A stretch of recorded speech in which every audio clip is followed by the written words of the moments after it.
Pertanyaan gemes dari Feren langsung dijawab oleh Koi dan Ustadz Filik. Tapi riba tuh udah ditemukan dari zamannya Rasulullah. Bagus. Riba sudah ada dari zaman Rasulullah. Oh, memang dari dulu ada. Dari dulu ada. Iya. Oh. Jauh sebelumnya juga sudah ada. Riba itu dikenal semenjak orang mengenal transaksi. Oh. Karena orang berusaha untuk untung daripada transaksinya kan. Kalau transaksi barang, dulu kan tukar menukar barang. Barter. Iya. Nah, kalau transaksi barter itu bisa jadi ada riba ketika pertukarannya tidak setara. Masalah barter tuh kan, misalnya gue butuh cabe, Iya. lu butuh kambing. Nah, kan nggak ada titik tengahnya nih. Iya. Berapa kilo cabe yang harus gue kasih ke lu biar lu Iya, kasih benar. kambing ke gue Iya. kan? Nah itu potensi di situ besar jadinya kan. Besar. Ya kan potensi ikhlas aja gak sih?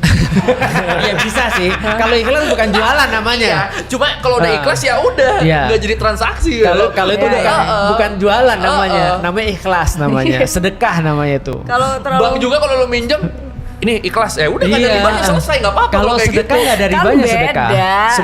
Sebenarnya bukan, kalau bahasa simpelnya ya, dengan riba kita bisa menguasai hajat orang. Betul. Dia Iya. kan kayak gitu. Iya.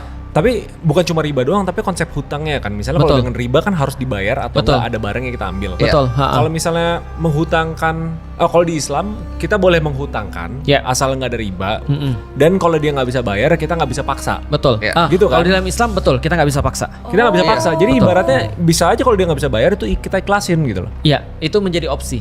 Tapi dalam muamalah tentu tidak begitu sebenarnya. Karena di dalam Islam juga hutang sebenarnya bukan menjadi hutang yang kayak apa ya? Amal. Jadi gini. Jadi gini.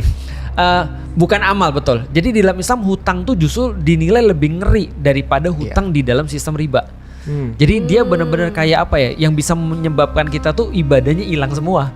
Oh. Jadi kayak ngeri banget Jadi gitu. dibayar di akhirat kalau gagal bayar. Makanya kalau lu datang pemakaman orang Islam pasti akan ada Iya. tuh di pemakaman keluarga yang ngomong, Iya. jika almarhum ada berhutang, Silahkan. datang ke kami. Supaya ininya nggak Iya. nyangkut. Jadi emang ada dalil yang bilang yang buat yang dihutangi Hah? itu tadi kan Ikhlasin. yang ujungnya bisa diklasin kalau dia Iya. nggak bayar. Tapi buat yang berhutang itu dalilnya lebih berat lagi.